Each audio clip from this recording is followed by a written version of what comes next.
from 12 meters.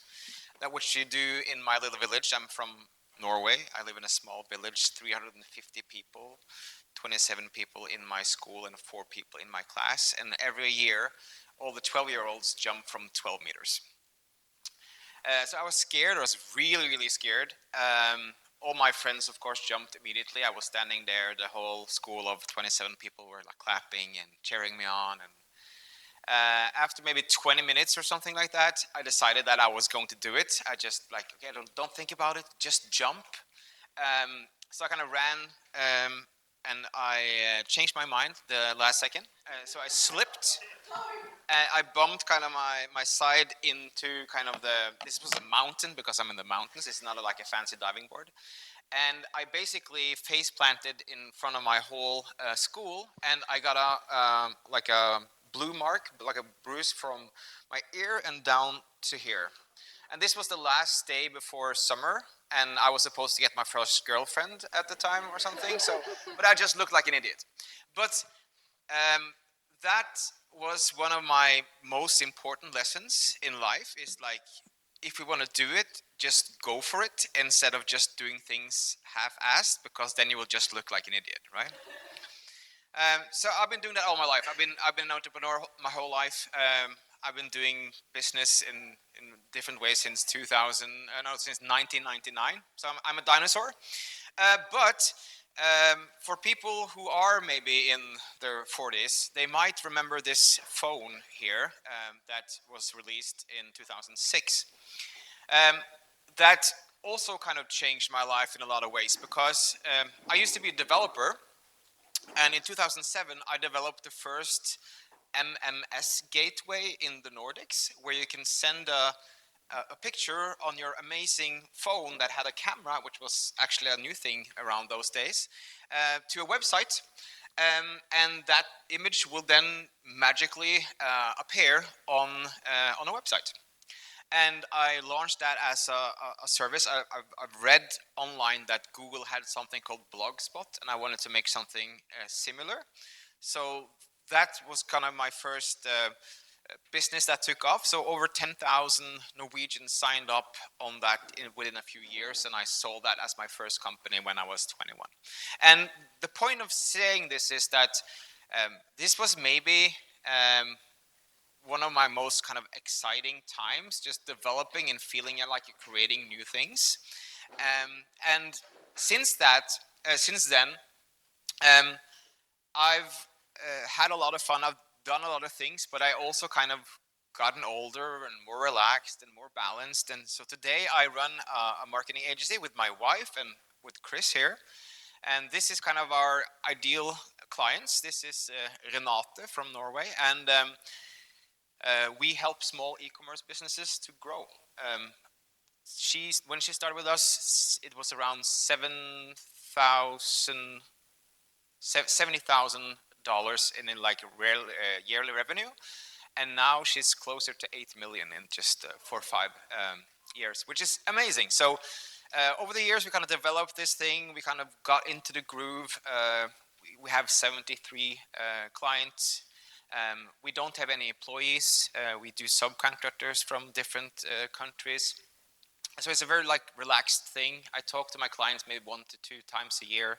So we kind of found our vibe, and I was like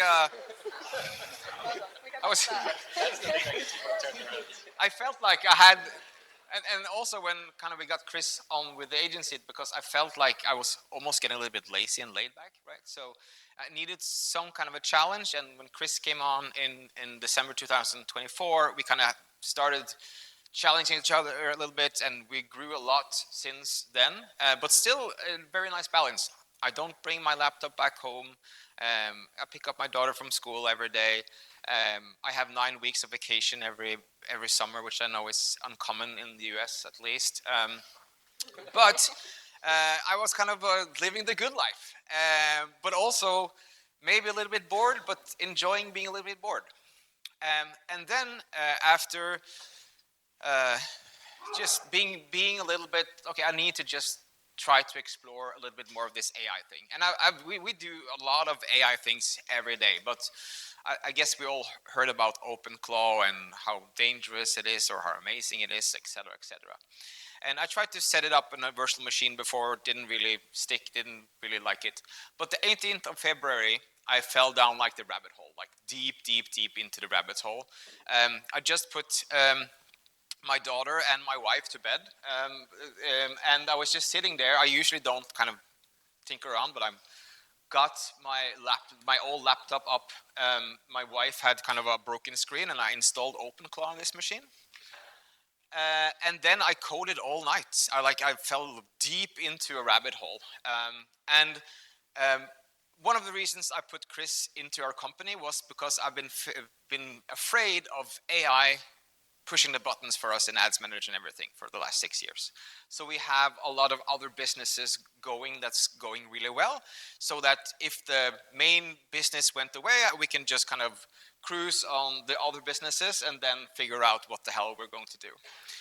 But just in a night, I was able to kind of replace a lot of things I was super afraid of AI being able to kind of replace for us. And I'm not saying that I'm a genius and this is rocket science. If I can do it, a lot of people can do it. And this was kind of the thing that both scared me and really inspired me at the same time. So what I kind of built and started falling into is that, we were talking about master agents and agents talking to agents, et cetera, et cetera, et cetera. But very simply, the AI or the agents, I'm going to talk more about them in a second, are able to make changes and make smart changes based on our SOPs in all our ad accounts. Which kind of maybe surprised me the most. I also made a agent that talks to our clients, and they prefer talking with the AI versus the team. I don't know if that says more about kind of our team and the people I work with, but it was like pleasantly surprised. And then I think what really makes this interesting is because I had like a developer mind and I've been running agencies for 20 plus years, is that I knew kind of which Lego parts to put together. And one of the most important things I created was then a system that every night goes through everything that happened and try to learn from it and challenge and kind of develop and update our SOPs, our best practices, what you learn about the clients, etc. every night. So it works really well, and it's a lot cheaper than you would think and a lot cheaper than humans. So I was just thinking, should I just fire everyone and say fuck it and just like go all in? Which is a very out of character and out of brand of who I am as a person, but I kind of felt like that a little bit before I had to wake up my daughter and my wife and kind of tell them I didn't sleep that night. But I had like this existential crisis. Just to kind of show a little bit of what I've made, which is not really that important. It's more of this is something we can do now. You can just do stuff. You can just create stuff. But I'm a kind of a creative guy, so I fell, of course, deep down into finding a concept. So I created a name for my little AI agency called the Pantheon. So this was the first post. Then I have different agents, and of course I had to create images and personalities and everything around this. I'm having a lot of fun with kind of just going deep into this. So all of these are talking together, so you can see them having discussions and kind of disagreeing, etc., about different things. And of course, you have to make beautiful images and stuff around it. So I am still really, really enjoying myself, and I think this week probably is the first time I feel like myself again, like getting a little bit of like monkey zen mindfulness style, just because I fell so deep into it. But it wasn't cheap. This is kind of what we spent on Anthropic API tokens since the 18th of February. But you can also see that we kind of were starting now to optimize on how to find a good way of running everything. And for me, I think I'm happy that we spent a little bit more money than maybe expected, because then the 21-year-old kid can't duplicate that for the first couple of months, because we actually had the funds to kind of scale from there. Yeah, if you're interested in kind of all the tech and everything, what I would say is this OpenClaw things. I now have 6 Mac Minis in my office.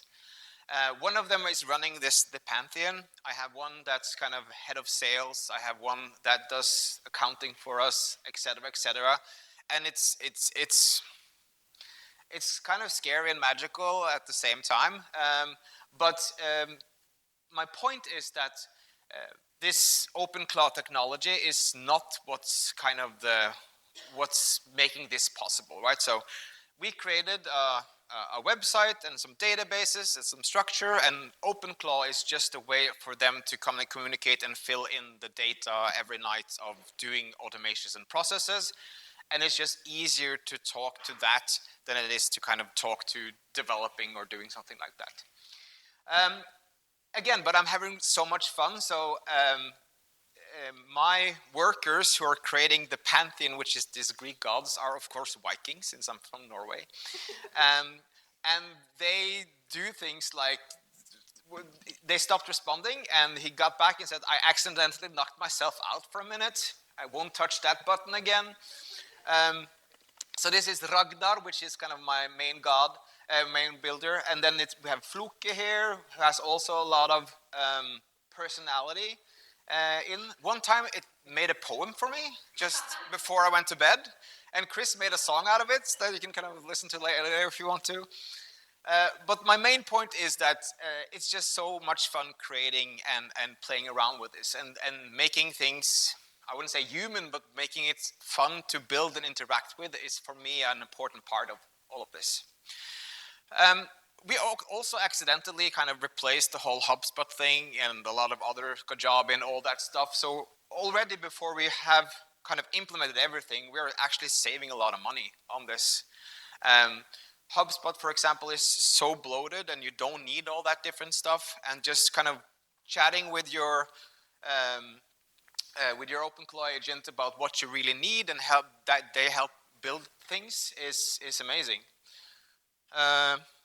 Yes, so I started very carefully to just start testing it on a different client. So right now we have 3 clients who we have experienced just like total AI takes the wheels and just goes with it. One, they prefer talking to these Greek gods, but also the work is actually quite high quality. Again, we work with really small businesses, so most of the people who work on our ad accounts are junior people just following very simple SOPs. So what you guys have been talking to today is like more high level than my clients need, right? And that's also why we price ourselves quite low so they can afford working with us. But we are seeing that it's already kind of working a lot. And these subcontractors we're working with today, we have around 27 junior people handling most of the day-to-day work.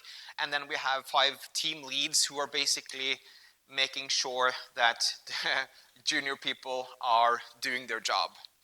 And also when I talk to a lot of you guys, you know, you're kind of frustrated about young people expecting too much salary for too little work, and they don't show up, and one day their cat is sick, and there's a lot of things handling a lot of young people. So today it cost me around $500 to kind of manage one client, and I charge around $1,500 for the service. And if I was just to kind of flip the button, flip the switch, and AI would do the same thing, but a little bit better and more reliable, it would cost me around $20 per client today, which is scary, and it's kind of crazy at the same time. That number started as $60, and now it's coming down because we're optimizing and figure out what we need and what we don't need. So I was more like, instead of just firing everyone and let AI take the wheels, I want to make sure that the seniors, the experienced people, can have time to think and make sure that we're actually doing good work, right? So my plan is to kind of replace the juniors with AI so the seniors can spend their time thinking and caring. I have a lot of friends who are older than me in Norway who are like successful business operators, and they get so much more value out of AI because their bullshit filter is much better, right? You have this gut feeling of doing business for 10, 15, 20 years that you can kind of apply. Instead of AI telling you what to do, you have a conversation and you decide if you trust it or not, or you can verify, and your gut feeling says this way or this way, etc. So kind of that's my plan. So when all the clients or all our competitors are just having pure AI agents who are going to click the buttons for you, etc., etc., my plan is to just be even more human, right? It's leaning into me putting my face out there to all our clients, saying that we know how to do good work. And yes, it's a different hammer than you usually had, but it's still making sure that there is a connection and the heart and some experiences that challenges the way these robots basically work. So that's kind of my plan. And I think having a personal connection and like a forward-facing brand as an agency owner would be more and more important, because everyone else is just going to look the same. And I think especially our people who are the small business owners, they would like to talk to people that they trust and see a face and be able to pick up a phone, etc., etc. And I think this also always have been kind of the case. So what am I building now? So first I kind of made the scary version of everything is done by AI. But now I've started instead changing it to creating better systems for my senior people. So to give them the superpowers of AI based on all our experience and all our documentations. And I'm still leaning heavily into then, because our clients tell us that this is what they want. They want to be able to pick up the phone sometimes, but they also want quick, good answers. So giving them different tools to interact with the AI and asking questions, I think is super, super important.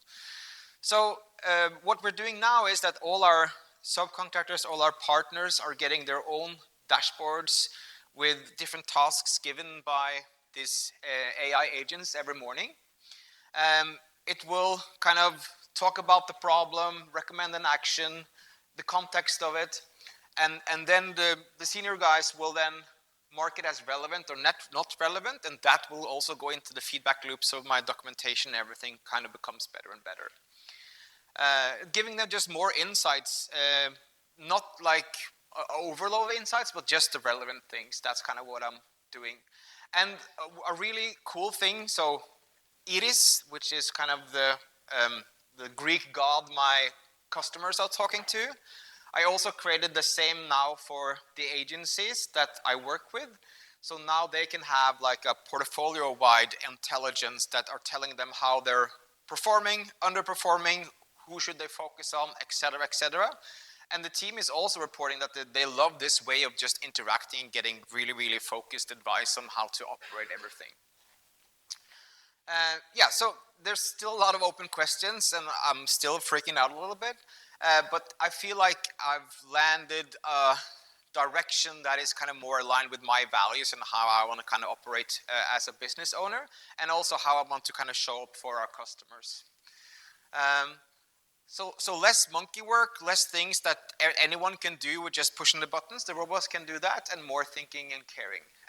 So AI replaces the juniors, and the seniors can then do better work. That's kind of where I landed in terms of where we're going. Yeah, so less people, better quality, easier life. And as I just learned when I was 12, I think then going 100% in is much better than doing things halfway. So for us, this feels both scary, but also much better than being afraid of AI or going to replace our agency or taking our jobs. It's just jumping into it and embracing it. Yeah, so that's what I got.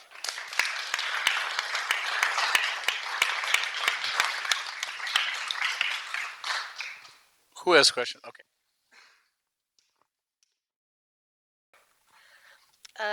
Thanks, Thomas. That was very inspiring. The fact that you are very values driven, working with small brands, small customers, like all of it.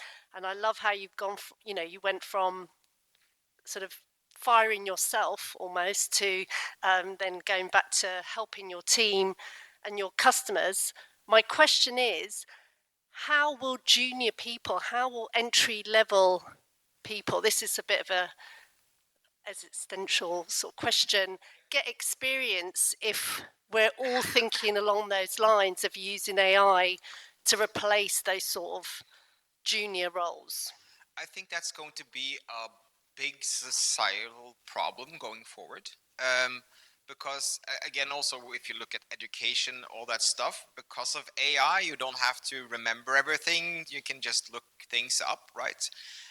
So I have a son who's 20 years old, or 21 years old, and I've tried to kind of inspire him to experiment and be hungry, and he kind of grew his little company just with building experience. So I think that the juniors just needs, as we see a lot of people here are making cool stuff and cool agencies. I think the people or the young people who are hungry for experience will need to create it themselves. And when you get to like a certain level of experience of doing a good job and understanding how to leverage AI and other things without just taking orders, but actually challenging what it tells you, so you don't sound like everyone else. I think that's where the main challenge for the juniors is going to go. And what I've been frustrated about, because the last 4 years I've been trying to get all the juniors that we're working with to kind of dive into AI, and most of them are just doing exactly what they're told. They're just being, I don't know if I'm not being a good enough leader, so they're uninspired or whatever it is, but they're not taking ownership to creating good work or developing their skills. And I think those people are going to have a lot of struggle going forward. But I think young, hungry people will have a blast, and they will just rule. But I think at least in my experience, the agencies I work with today, I don't think that's those kind of people who will thrive. But I think it's more the people who are sitting at home, tinkling and experiencing and experimenting with things. Yeah. Okay. I have a very high tolerance for risk. But in terms of my different OpenClaw Macminis, I treat them mostly like employees, so they will get their own email address, they will get their own access based on things. And then I have one which is just, they have access to my iMessages and everything, and just like, yes. But I think that as we start onboarding more and more clients, I think it's really important to start focusing more on that side as well. For now, it's just been like, what can this amazing, strange thing do, and leaning into it. Also with cost, suddenly I spent $800 in a day just tinkering around, and it's like now we're starting to optimize and get things down and all that stuff. So there's still a lot of things, mistakes I haven't made yet, or things I haven't kind of thought of yet. But that's also kind of the fun part around it. Yeah. Thomas, thank you. Pleasure.